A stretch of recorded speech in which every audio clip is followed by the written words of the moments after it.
Hello everyone. तो पिछले videos में हमने देखा था इफ़ कंडीशंस। इस वीडियोस में हम देखने वाले हैं एसक्यूएल कैटेगरीज। एसक्यूएल कैटेगरीज आपको पता है 4 टाइप में होता है, DDL, DML, DCL and TCL. सबसे पहले हम जानेंगे डीसीएल, डीडीएल। डीडीएल होता क्या है और इसका हम अपने टेबल पे अप्लाई करके देखेंगे, यानी टेबल क्रिएट करके, अल्टर करके और ड्रॉप करके देखेंगे। ठीक है, सबसे पहले हम जानेंगे डीडीएल होता क्या है। DDL commands are used to create, manipulate and modify objects in Snowflake, such as users, virtuals, warehouses, database schemas, tables, view, column, functions and store procedures। जो हमारा डाटा डिफिनेशंस लैंग्वेज जो होता है वो डिटेल कमांड यूज करता है। इसका use हम तब करते हैं जब हमें टेबल क्रिएट करना हो, अल्टर करना हो, ड्रॉप करना हो, या फिर टेबल क्रिएट करना हो, फंक्शंस क्रिएट करना हो, स्ट्रक्चर्स क्रिएट करना हो, स्टोर प्रोसीजर क्रिएट करना हो, ट्रिगर क्रिएट करना हो, तब हम इसका यूज़ यानी डीडीएल कमांड का यूज़ कर सकते हैं। There are 3 commands use in DDL. ये 3 कमांड को यूज़ करता है डीडीएल जो होता है हमारा। पहला होता है क्रिएट, दूसरा होता है अल्टर और तीसरा क्या होता है, ड्रॉप। क्रिएट का यूज़ हम तब करते हैं जब हमें टेबल क्रिएट करना हो, डाटाबेस क्रिएट करना हो, यानी टेबल्स यानी डाटाबेस का स्ट्रक्चर्स जो है वो क्रिएट करना हो, यानी स्टोर प्रोसीजर मान लो, ट्रिगर मान लो, इन सबको अगर हमें क्रिएट करना है तो हमें क्रिएट का यूज करना पड़ेगा। ठीक है, अब हम जानेंगे अल्टर। अल्टर कमांड जो होता है ना, वो टेबल्स के स्ट्रक्चर्स को हम अल्टर करने के लिए अल्टर का यूज़ करते हैं। लाइक हमारे पास एक टेबल है, उसमें हमारे पास 5 कॉलम है। अब बाई चांस हमें किसी ने बोला कि नहीं मुझे एक कॉलम और ऐड करना है, तो उसके लिए हम अल्टर का यूज़ कर सकते हैं। ठीक है, अल्टर का यूज़ करके हम उसमें एक कॉलम जो है वो और क्रिएट कर सकते हैं। तो अब हम आते हैं ड्रॉप। ड्रॉप क्या होता है? ड्रॉप जो होता है उसका यूज़ हम तब करते हैं, लाइक हमारे पास मल्टीपल डाटाबेस है। मुझे लगा कि नहीं भाई, एक डाटाबेस जो है ना वो मुझे डिलीट कर देना चाहिए, यानी मुझे रखना ही नहीं चाहिए, मुझे ज़रूरत ही नहीं है उसका। तो वहाँ पे हम ड्रॉप का यूज़ करेंगे, या फिर हम अपने टेबल को ड्रॉप का यूज़ करके टेबल को ड्रॉप कर सकते हैं। चलिए अपने एसक्यूएल सर्वर में करके इसको देखते हैं कि कैसे क्रिएट अल्टर ड्रॉप होता है।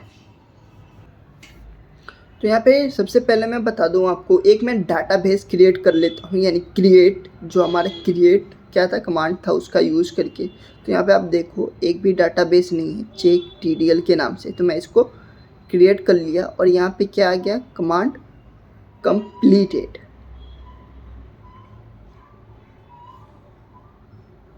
ठीक है, कमांड कंप्लीटेड आया, यानी हमारा डाटाबेस जो है वो क्रिएट हो गया। इसको मैं रिफ़्रेश करूँगा।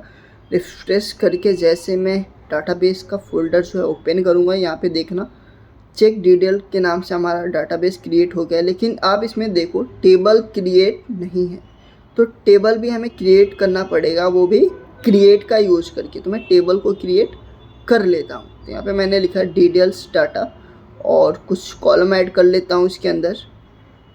तो आईडी ऐड करा,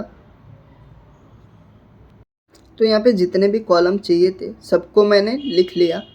लिखने के बाद इसको मैं अब सेलेक्ट करके और रन कर देता हूँ, यानी एग्जीक्यूट कर देता हूँ। एग्जीक्यूट करने के बाद ये देखो कमांड कंप्लीटेड आ रहा है, यानी हमारा टेबल जो है वो हमारे डाटाबेस में क्रिएट हो गया। अब इसको हम ओपन करके देखते हैं, तो इसमें जो अभी टेबल हमारा शो नहीं हो रहा है। इसको रिफ्रेश कर लेते हैं, अब भी हमारा टेबल जो है वो शो नहीं हो रहा है। रिफ्रेश करके देखते हैं।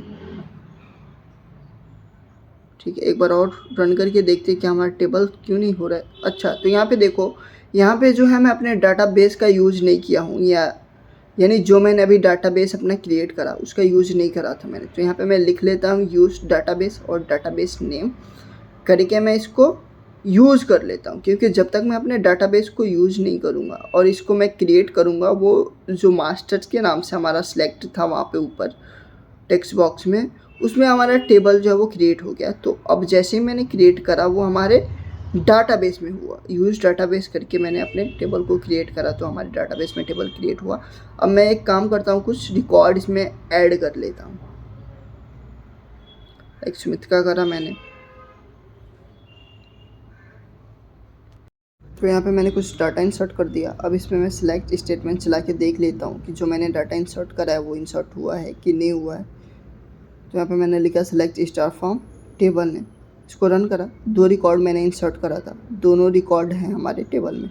मुझे क्या करना है, मुझे हमारे टेबल में यानी डिटेल्स डाटा के नाम से जो टेबल है उसमें मुझे एक और टेबल चाहिए, यानी एक और कॉलम चाहिए। तो उसके लिए मैंने बताया था आपको अल्टर का यूज़ करते हैं। तो अल्टर का यूज़ आप मल्टीपल तरीके से कर सकते हैं। जैसे आप प्रोसीजर्स को आप मॉडिफाई करना चाहते हैं यानी अपडेट करना चाहते हैं तो अल्टर का यूज़ कर सकते हैं। फंक्शंस को मॉडिफाई अपडेट करना चाहते हैं तो अल्टर का यूज़ कर सकते हैं। ठीक है, तो ऐसे यूज़ कर सकते हैं अल्टर का। तो एक मैं नया कॉलम ऐड कर लेता हूँ। जैसे ही मैंने अल्टर वाले लाइन को एग्जीक्यूट करा, ये आ गया कमांड कंप्लीटेड सक्सेसफुली, यानी हमारा जो एक कॉलम है ना क्लास के नाम से वो ऐड हो गया। ठीक है, तो मैं अपने टेबल पे एक बार सिलेक्ट स्टेटमेंट चला के देख लेता हूँ। तो यहाँ पे देखो एक कॉलम क्रिएट हो गया हमारे टेबल में। अब मुझे क्या करना है, अभी फ़िलहाल मैंने क्या करा है, इसका जो डाटा टाइप है ना उसको वर्चर करा है। अब मुझे क्या करना है, उसको इंटीजर्स टाइप में करना है। तो मैं लिखूँगा altars table, table name, alter column, column name. ठीक है, और डाटा टाइप किस डाटा टाइप पे हम करना चाहते हैं। यहाँ पे मैंने कुछ ऐसे लिखा।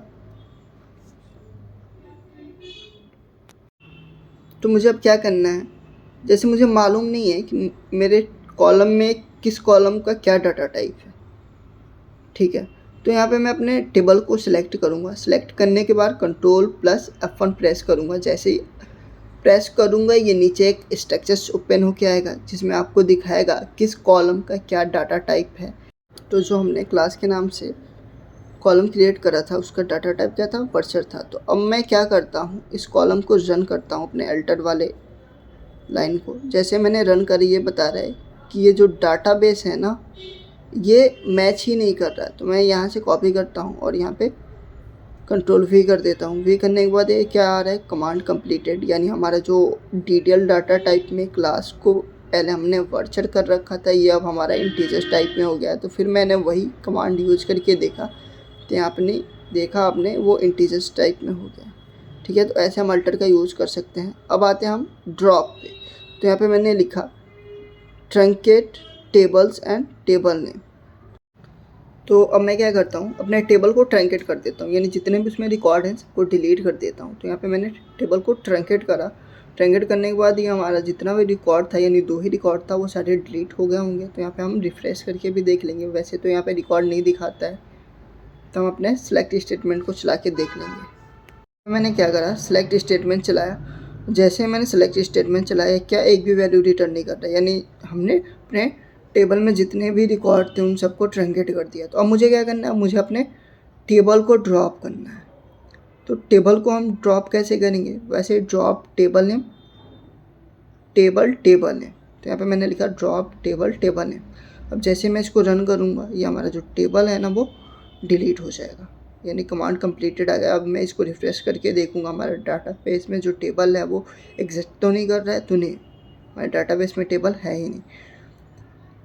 ठीक, अब मुझे क्या करना है, अपने डाटाबेस को ड्रॉप करना है। तो डाटाबेस को हम ड्रॉप तभी कर सकते हैं अगर जिस डाटाबेस में है हम उस डाटाबेस को यूज़ करके हम ड्रॉप करते हैं तो नहीं हो पाएगा। तो मैंने यहाँ से दूसरा डाटाबेस सेलेक्ट करा और ड्रॉप करा, तो ये हमारा डाटाबेस जो है वो ड्रॉप हो गया। तो यहाँ पे आ गया कमांड कंप्लीटेड। अब मैं क्या करूँगा, इसको रिफ़्रेश करके देखूँगा कि हमारा जो डाटाबेस है वो ड्रॉप हुआ है या नहीं हुआ है। तो यहाँ पे अभी ये शो हो रहा है हमारा डाटाबेस। तो मैंने इसको रिफ़्रेश करा, तो रिफ़्रेश होने के बाद हमारा डाटाबेस जो है वो ड्रॉप हो गया है। तो ऐसे लेकर हमारी वीडियोज़ के साथ मिलते हैं अगली वीडियोज़ में।